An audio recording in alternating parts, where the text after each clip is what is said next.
Olá, alunos do curso de Licenciatura em Química EAD. Sejam muito bem-vindos a mais uma videoaula da disciplina de Química Analítica 2. Hoje, nós estamos finalizando o nosso curso e nós veremos aqui o nosso último capítulo, que versa sobre o módulo 7, Volumetria de Complexação. Passando então para os nossos slides, nós temos aqui a volumetria de complexação, mas como é de praxe, nós vamos comentar um pouquinho a última aula. Na última aula, nós finalizamos a volumetria de oxirredução, com a parte 2. Nessa aula, nós falamos um pouquinho sobre a equação de Nernst, que é o potencial é igual ao potencial padrão, menos 0,059 sobre o número de elétrons, log da atividade dos produtos sobre a atividade dos reagentes. Nessa aula também nós aprendemos a calcular o potencial de uma meia célula utilizando o potencial padrão e a equação de Nernst. Deste modo, nós apresentamos aqui um exemplo onde nós temos o permanganato, o íon permanganato, e nós determinamos ele em meio ácido, o potencial dessa meia célula em meio ácido, utilizando a equação de Nernst. Nós também aprendemos a construir a curva de titulação para sistemas de oxirredução, determinando os pontos antes do início da titulação, antes do ponto de equivalência, no ponto de equivalência e após o ponto de equivalência. E por fim, nós terminamos essa aula falando um pouquinho sobre as formas de detectar o ponto final na volumetria de oxirredução. Na aula de hoje, nós vamos introduzir os conceitos envolvidos na volumetria de complexação. Isso porque as reações de complexação são vastamente empregadas na química analítica. Podemos destacar a titulação de cátions metálicos, e aqui vocês podem visualizar a complexação de um metal por um ligante. Isso a gente vai falar mais adiante para que vocês possam entender melhor. Podemos também destacar a determinação espectrofotométrica, já que muitos complexos são coloridos ou absorvem radiação ultravioleta, ou seja, quando eles complexos estão na forma livre e na forma complexada apresentam colorações diferenciadas, e a partir dessas colorações a gente pode fazer determinações espectrofotométricas. Também são empregados na análise gravimétrica, já que alguns complexos são pouco solúveis, na titulação por precipitação, na extração de cátions de um solvente para outro e na dissolução de precipitados insolúveis. Mas para que a gente possa falar de volumetria de complexação, é importante que nós possamos entender bem o que é um complexo metal-ligante. Para que esse complexo metal-ligante seja formado, são necessárias pelo menos duas espécies.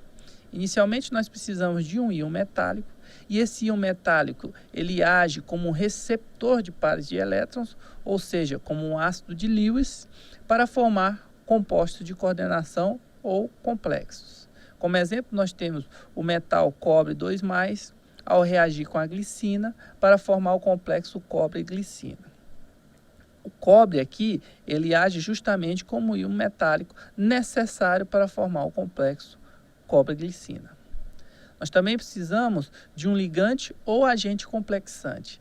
Esse ligante ou agente complexante são íons ou moléculas que formam ligação covalente com um cátion ou um átomo metálico neutro, por meio da doação de um par de elétrons, que é então compartilhado para ambos.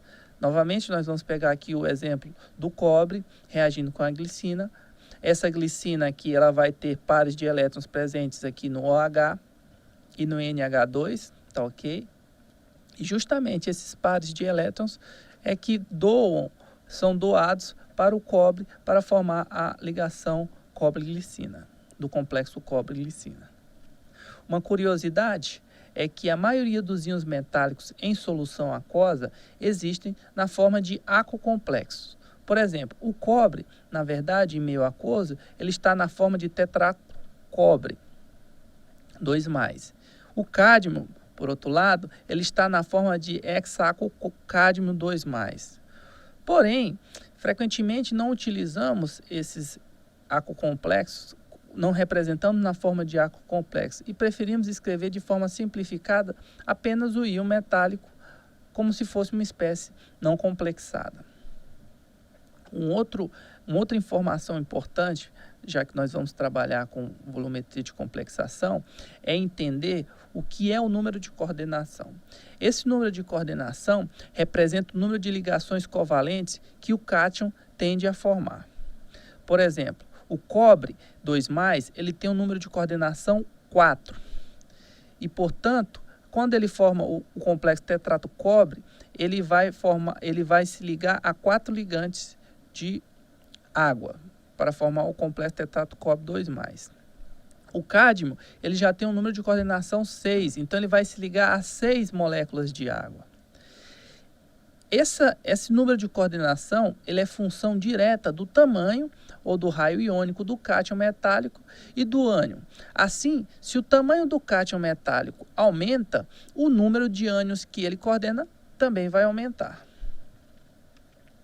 As espécies podem formar, portanto, espécies carregadas positivamente, neutra ou negativamente.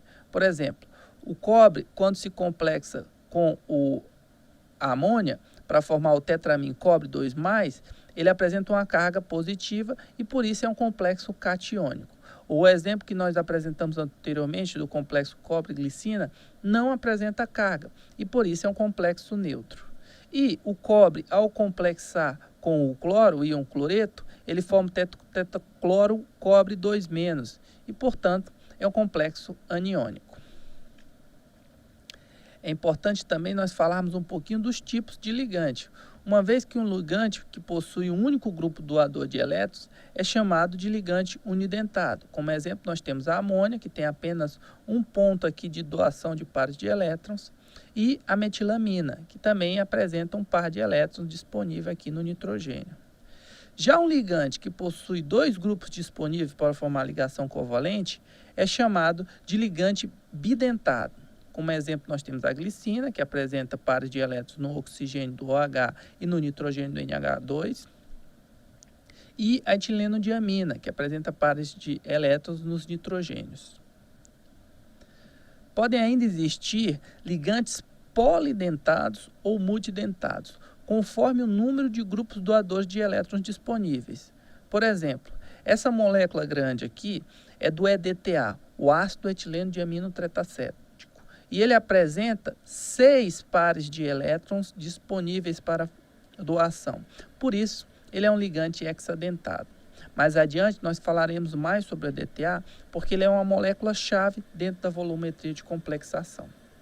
Isso porque ele é uma das moléculas que formam os chamados quelatos. Quelato é um termo que vem de grande garra, ou quela, do grego quele, dos crustáceos, e se refere à forma como o íon metálico são aprisionados no composto.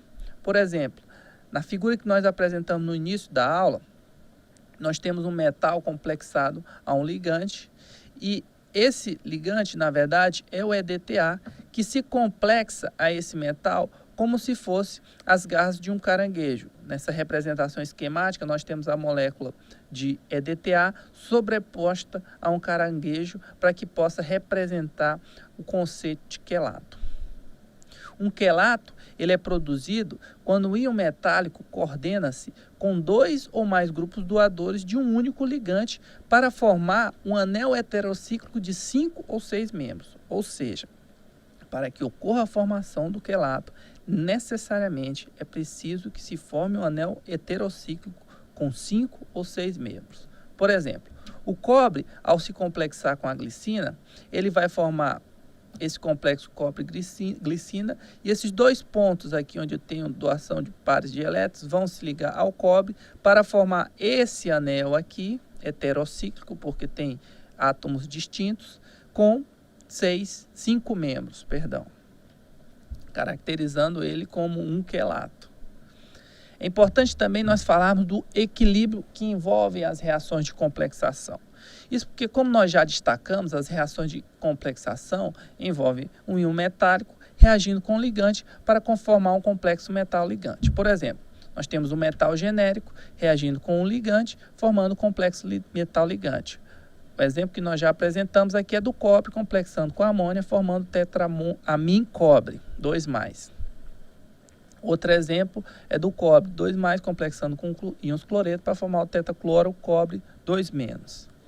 As reações de complexação ocorrem, portanto, em etapas. Além disso, frequentemente a reação anterior é seguida por outras reações. Por exemplo, nós temos inicialmente a complexação do metal M com o ligante L para formar o complexo Ml. Esse complexo Ml pode, numa segunda etapa, se complexar a outro ligante para formar o complexo Ml2. E assim sucessivamente, o complexo Ml2 se complexa com um terceiro ligante para formar o complexo Ml3. E assim, a enésima vez, o complexo Mln-1 mais um ligante vai formar o complexo Mln. Os ligantes unidentados são adicionados invariavelmente em uma série de etapas. Por exemplo, a amônia, né? Ela vai se aderir ao meu cobre para formar o amim cobre, numa primeira etapa. Numa segunda etapa, eu tenho a complexação de mais uma amônia para formar o diamim cobre. Numa terceira etapa, 3 amônias, triamim cobre. E numa quarta etapa, 4 amônias, tetramin cobre. Tá, ok? Já os ligantes multidentados, eles podem satisfazer o número de coordenação máximo do cátion com apenas poucos ligantes. Por exemplo, a glicina, que tem 2 pontos de doação de elétrons, ela pode complexar ao cobre com uma glicina ou 2 glicinas. Com 2 glicinas é o suficiente para que você satisfaça o número de coordenação 4 do cobre, já que ele tem 2 pontos de doação de elétrons. As constantes de equilíbrio para as reações de formação de complexos são geralmente escritas como constantes de formação, ou KF. Para o nosso exemplo genérico do metal se complexando ao ligante L para formar o complexo Ml, nós temos então que o equilíbrio é regido aqui por essa constante KF1, e esse KF1 é dado como sendo a concentração do meu produto, que é a concentração do complexo Ml, dividido pelas concentrações do reagente, ou seja, a concentração do metal vezes a concentração do meu ligante. Para as etapas subsequentes, nós temos então que o complexo Ml pode complexar um segundo ligante para formar um Ml2. Esse equilíbrio é regido, então, pela constante Kf2. E o Kf2 vai ser dado, então, pela relação entre a concentração dos produtos sobre os reagentes. Novamente, aqui, esse complexo Ml2 pode se complexar numa outra etapa com um outro ligante para formar um Ml3. Isso é regido pela constante Kf3. E o meu valor de Kf3 vai ser justamente a relação entre a concentração dos produtos sobre reagentes. Isso nós podemos extrapolar a enésima razão, e aí nós temos que Kfn vai ser igual à concentração de Mln sobre Mln-1 vezes a concentração do meu ligante. A seletividade de um ligante em relação a um íon metálico está diretamente relacionada com a estabilidade dos complexos formados. Por exemplo, a constante de formação ela é diretamente proporcional à seletividade do ligante com o metal. Como exemplo, nós temos que numa reação de um complexo EDTA magnésio com um segundo metal, esse metal pode deslocar o magnésio e liberá-lo. Isso só é possível se a constante de formação da reação de formação do complexo EDTA magnésio for menor do que a constante de formação do EDTA M, 2+. Portanto, quanto maior a constante de formação, mais difícil você deslocar o seu metal. Quanto menor a constante de formação, mais fácil você deslocar, tá certo? Podemos escrever também o equilíbrio como a soma de etapas individuais. Neste caso, temos as constantes de formações globais, designadas aqui pelo símbolo beta.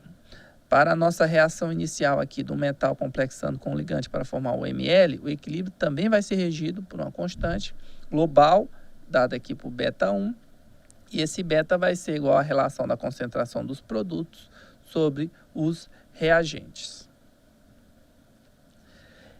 Por sinal, nesse caso específico aqui, o valor de beta 1 coincide com o valor de Kf1, uma vez que nós estamos na etapa inicial.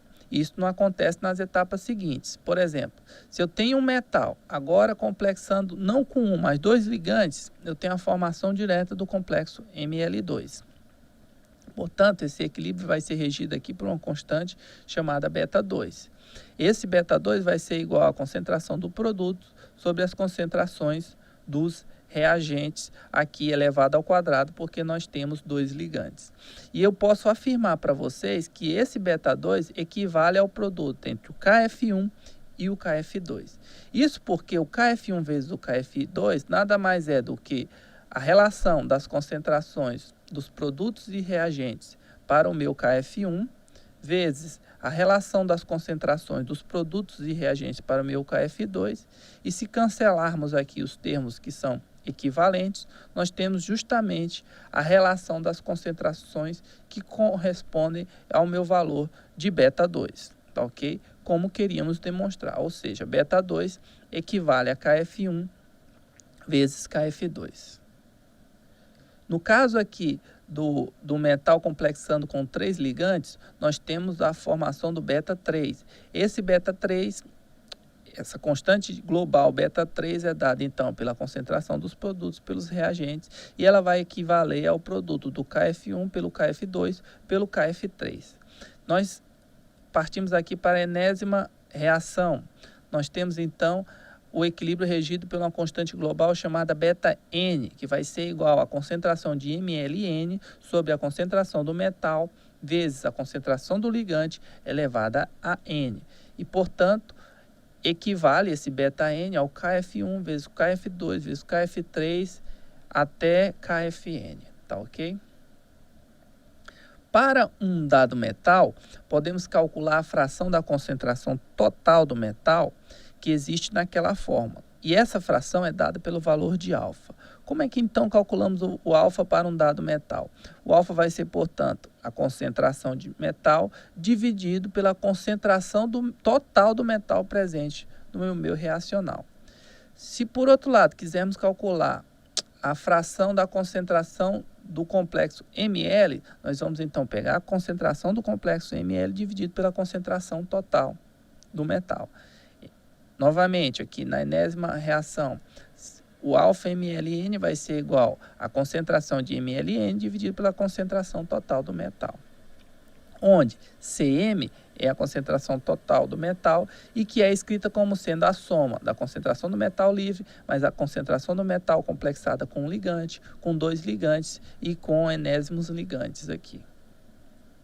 A partir das constantes de formação global, as concentrações desses complexos podem ser expressas em termos da concentração do metal livre. Por exemplo, beta 1, que vai ser igual à concentração de ml sobre m vezes L, pode ser reescrito aqui em função da concentração do complexo como sendo beta 1 vezes concentração do metal, concentração de L. Já beta 2, que é igual à relação da concentração do complexo Ml2 sobre a concentração do metal vezes L ao quadrado, pode ser reescrito em função apenas da concentração do complexo Ml2 como sendo beta 2 vezes concentração do metal vezes concentração do ligante ao quadrado. Beta N vai ser igual então a relação da concentração da espécie mLn sobre a concentração do metal vezes a concentração do ligante elevada a N. Essa concentração dessa espécie complexada aqui, a enésima proporção de ligante, vai ser igual a beta N vezes a concentração do metal vezes a concentração do ligante. Nós substituímos então as expressões 1, 2 e 3 na expressão da concentração do total do metal, que é essa aqui que foi dada anteriormente. Nós temos então que a concentração total do metal vai ser igual à concentração do metal mais a concentração de ml, que nós vimos na expressão 1, pode ser substituída por beta 1 vezes a concentração do metal vezes a concentração do ligante, mais a concentração do complexo ml2, que nós vimos na expressão 2, que pode ser substituído por beta 2 vezes a concentração do metal vezes a concentração do ligante, mais aí na enésima razão, beta n vezes a concentração do metal vezes a concentração do ligante elevado a n. Rearranjando a expressão anterior, temos então, colocando aqui M em evidência, que a concentração do metal vai ser igual a M vezes 1 mais beta 1 L, concentração do ligante, mais beta 2 vezes a concentração do ligante ao quadrado, mais aqui na enésima proporção, beta N vezes a concentração do ligante elevado a N. Conhecendo a concentração total do ligante, agora o alfa-M pode ser determinado. Isso porque basta substituí-lo na expressão do alfa-N, substituir o valor da concentração do ligante na expressão do alfa-N, e cancelando aqui a concentração do ligante, nós temos que o alfa-N, ou seja, a proporção de metal no meu equilíbrio, vai ser dado por essa relação aqui apresentada. Na sequência aqui, a gente pede que vocês encontrem o alfa-ML, o alfa-ML2, o alfa-ML3 e o alfa-MLN, para que vocês possam praticar esses cálculos que foram apresentados até agora. É um cálculo puramente braçal, tá ok, gente? Vocês podem usar como exemplo o caso anterior e é válido para que vocês possam fixar esse conhecimento. Aí no nosso estudo específico aqui, nós vamos concentrar no equilíbrio de complexação envolvendo um ligante específico que é o EDTA. Esse EDTA é um ácido fraco, para o qual o pK1 é 2, o pK2 é 2,63, o pK3 é 6,16 e o pK4 é de 10,26. Esses valores mostram claramente que os dois primeiros hidrogênios são mais facilmente dissociáveis do que o outro, isso porque ele é um ácido fraco, tetraprótico, né? Nesta discussão, o EDTA será representado apenas pelo símbolo H4Y, onde os 4 hidrogênios referem-se aos hidrogênios dissociáveis dos 4 grupos carboxílicos. Como nós vimos anteriormente, a molécula do EDTA é representada comumente aqui nesse formato, mas é comum nós empregarmos aqui ele nessa forma zwinteriônica, onde nós temos a espécie representada como H4Y, e ao perder um hidrogênio, ele forma a espécie H3Y-, 2H2Y2-, 3HY3- e 4Y4-. Os 4 valores de pK dados anteriormente correspondem, portanto, às seguintes dissociações. O ácido EDTA H4Y se dissocia inicialmente perdendo um hidrogênio, representado aqui pela constante K1. Na sequência, o H3Y- perde um segundo hidrogênio, representado aqui pela constante de equilíbrio K2. Na sequência, então, a espécie H2Y2- perde mais um hidrogênio, formando a constante K3, representada aqui na sequência. E, por fim, a espécie HY3- perde o seu último hidrogênio para formar a espécie Y4-, representada aqui pela constante de equilíbrio 4, dada a seguir. A fração de cada espécie de EDTA em função do pH pode então ser apresentada aqui num gráfico de distribuição das proporções, ou seja, dos alfas dessas espécies em função da concentração total e também em função do meu pH. Podemos observar que somente os valores de pH acima de 10 é que a maior parte do EDTA em solução existe na fórmula Y4. Se não, vejamos aqui novamente. Para pH maiores do que 10, nós temos uma proporção maior do meu ácido EDTA, né, etileno tetracético, totalmente deprotonado. Tá, ok? Para pHs menores que 10, nós temos então as espécies protonadas também presentes, HY3-, H2Y2- e H4Y. Neste caso, podemos considerar que o hidrogênio compete com o íon metálico do EDTA.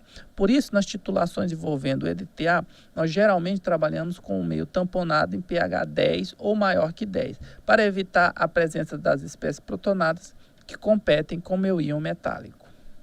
Então, a tendência para formar um quelato metálico num determinado valor de pH não é discernível diretamente a partir do valor da constante de formação ou estabilidade absoluta do quelato em questão. Isso porque o metal, ao complexar com o meu EDTA completamente deprotonado, ele vai formar a espécie MY-4-N,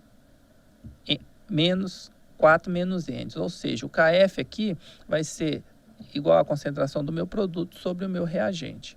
Podemos ver no gráfico de distribuição das espécies de EDTA em função do pH, que em pH 4, a espécie predominante em solução é a espécie H2Y2-, e sua reação com o metal, por exemplo, o zinco, pode ser descrita a partir da seguinte reação, onde nós temos o zinco metálico complexando com a espécie que predomina em pH 4, que é justamente a espécie H2Y2-, vai ocorrer a complexação do zinco, formando zinco Y2-, liberando 2 hidrogênios. Contudo, esse hidrogênio aqui, como o meio é muito ácido, ele vai competir com o zinco nessa complexação, o que não é ideal. À medida que o pH diminui, este equilíbrio então se desloca no sentido de impedir a formação do complexo quelato zinco Y2-, e é óbvio que deverá existir um valor de pH abaixo do qual a titulação do zinco com EDTA não poderá ser realizada. O valor deste pH pode ser calculado e o cálculo envolve uma constante de estabilidade absoluta, bem como os valores apropriados das constantes de dissociação do meu EDTA. A expressão que dá a fração de EDTA na forma Y4-, ou seja, completamente deprotonada, pode ser obtida por meio da equação que relaciona a concentração total das espécies de EDTA não complexadas no equilíbrio, ou seja, a concentração das espécies total de EDTA não complexada vai ser igual à concentração de Y4- mais HY3- mais H2Y2- mais H3Y- mais H4Y, ou seja, a concentração total das espécies.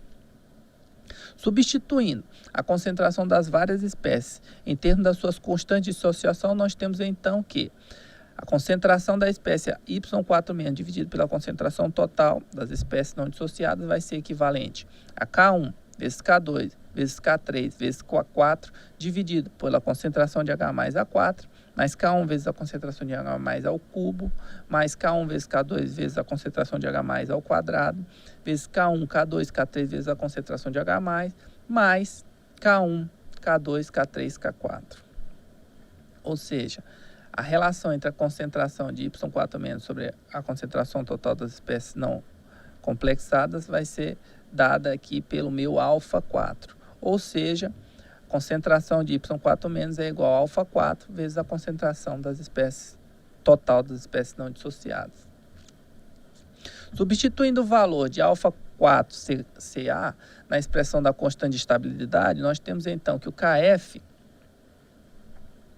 vai ser igual à concentração de My menos 4 menos N sobre Mn mais vezes Y 4 menos. E substituindo esse termo aqui, nós vamos ter que o termo Y4 menos vai ser substituído então pelo meu alfa4Ca. Portanto, nós podemos observar, multiplicando em cruz aqui, levando esse alfa para o lado aqui do Kf, que uma nova constante é estabelecida e essa constante é definida como constante não absoluta, mas constante Kf', tá ok? Que é uma constante relativa, tá ok? O valor de Kf' vai depender diretamente do alfa4, que depende do pH, e, portanto, é uma constante condicionada ao pH, por isso recebe o nome de constante condicional. Isso porque, ao contrário do Kf, que é a constante absoluta, a constante de formação ou de estabilidade condicional, o Kf', varia com o pH, pois depende diretamente do alfa4, que também varia com o pH. As vantagens em se trabalhar com Kf', ou seja, com a constante de formação ou de estabilidade condicional, em vez da constante absoluta, está no fato de que o Kf' mostra a tendência real para ocorrer a formação do quelato metálico num determinado valor de pH. Na tabela 6.1, nós temos aqui os valores de alfa4 em função do pH para o EDTA. Para efeitos de ilustração, considere então a titulação de íons cálcios com EDTA. Lembrando que o EDTA vai ser representado por H4Y. Então, nós temos o cálcio 2+, complexando com os íons EDTA, com EDTA, representado aqui por Y4-, completamente deprotonado, em pH superior a 10, para formar o complexo cálcio Y2-. Antes do ponto de equivalência, a concentração de íons cálcio é quase igual à concentração de cálcio, que não reagiu com o ligante, pois a dissociação desse quelato é muito pequena. No ponto de equivalência, além dele, o PCa, que é o menos log da concentração de Ca, de cálcio, é determinada a partir da dissociação do quelato no determinado pH, usando os valores das constantes de formação ou de estabilidade absoluta e condicional.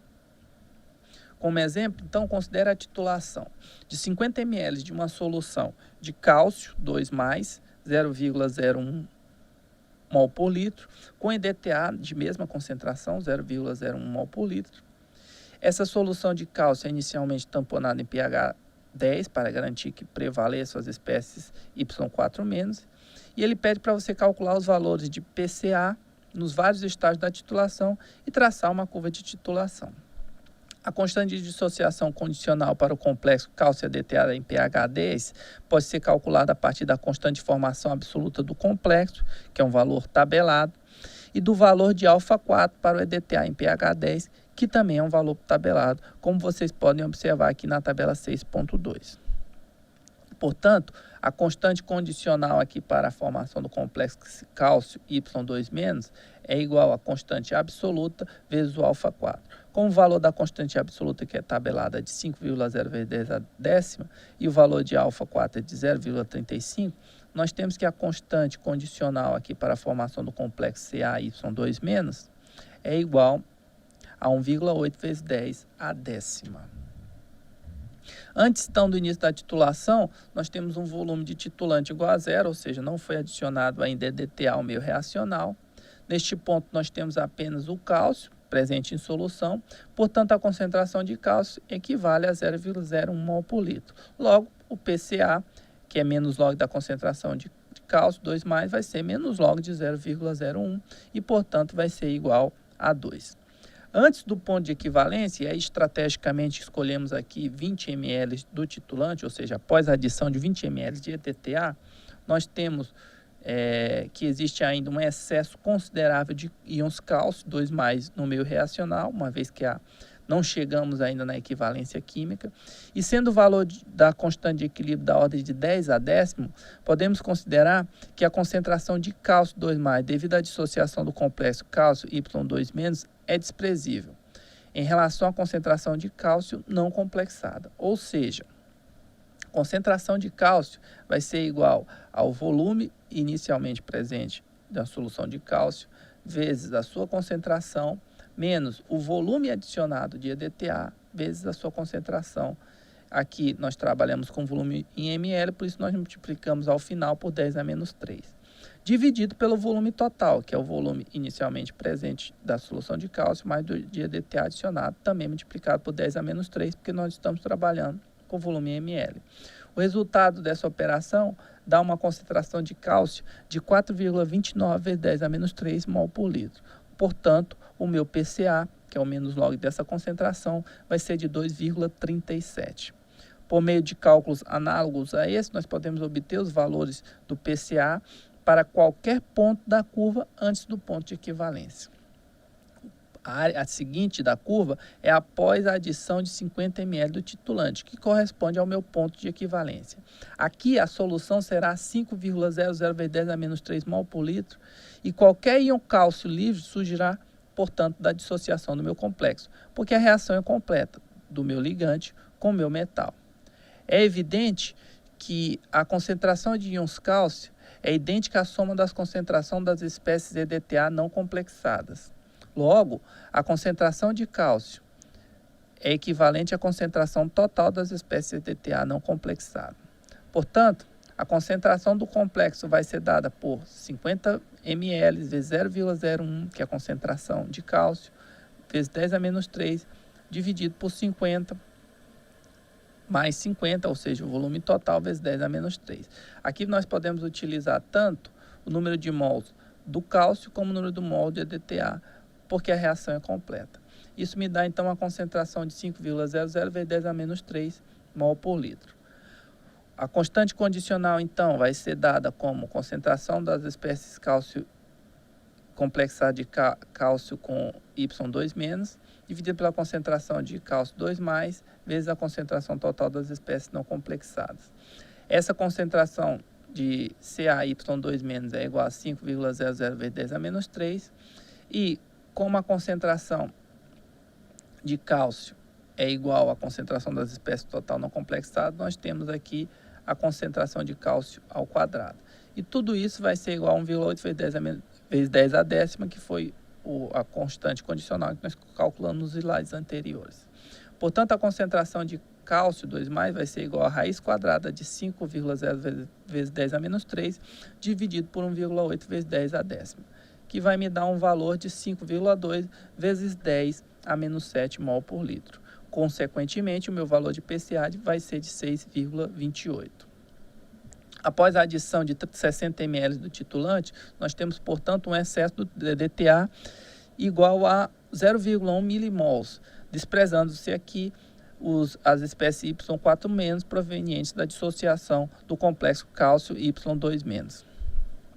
Portanto, a concentração total de espécie não dissociada vai ser dada como 60 vezes 0,1, que é o volume, o número de mols de EDTA adicionado, menos 50 vezes 0,01, que é o número de mols de cálcio inicialmente presentes, dividido pelo volume total. Isso me dá uma concentração aqui de 9,09 vezes 10 a menos 5 mol por litro. Consequentemente, a concentração do complexo vai ser dada por 50 vezes 0,01, que é a concentração equivalente aqui do meu complexo formado, dividido pelo meu volume total, que vai ser de 4,55 vezes 10 a menos 3. O KF' nós já apresentamos anteriormente, é dado por essa expressão, e substituindo os valores que foram encontrados, nós encontramos então a concentração de cálcio de 2,8 vezes 10 a décima. Consequentemente, o meu PCA vai ser de 9,55. Para então construirmos a curva, nós precisamos de pontos adicionais e para isso basta usar como analogia esses 4 setores que foram apresentados aqui para vocês. E após fazerem isso, nós temos então a figura ao lado, que apresenta a curva de titulação de 50 ml de uma solução de cálcio 0,01 mol por litro com EDTA 0,01 mol por litro, também em pH 8 e 12, além do pH 10. Isso para que vocês observem que a inflexão é maior, ou seja, obtemos uma inflexão maior quando temos maiores valores de pH, pois o KF' é maior em soluções com baixas concentrações de íons H+. Isso porque o KF' é condicional, uma constante condicional, e é inversamente proporcional à concentração de H+, como nós vimos na expressão do KF'. Tá, ok? Essa curva também tem um formato senoidal. Aliás, todas as curvas de titulação têm formatos senoidais, porque elas são curvas logarítmicas. Aqui nós temos sempre menos log de alguma concentração dividido pelo volume. E como atividade aí de nível 3, nós temos o Construindo e Fixando o Conhecimento do módulo 7. São esses 4 exercícios que devem ser entregues até as 23h55 do dia 22/11. Na próxima aula nós teremos então a nossa segunda avaliação teórica, que abordará o módulo 4, volumetria de neutralização, o módulo 5, volumetria de precipitação e o módulo 6, volumetria de oxidação. Atenção, o módulo 7, volumetria de complexação, que foi essa aula que eu acabei de gravar, ela não será cobrada nessa avaliação. Será cobrada posteriormente, numa prova final, para os alunos que necessitem desse tipo de prova. Eu desejo então para vocês uma ótima semana. Essa então é nossa última web aula. Nós teremos aí na próxima semana uma avaliação de primeira chamada, na seguinte de segunda chamada e por fim a nossa prova final. Espero que vocês tenham gostado da disciplina de Química Analítica 2, tenham aprendido bastante com ela. As aulas estão aí disponíveis, assim como as notas de aula, os gabaritos dos exercícios e das atividades. Tá ok? Então, nos vemos aí futuramente na Química Analítica Experimental. Até mais.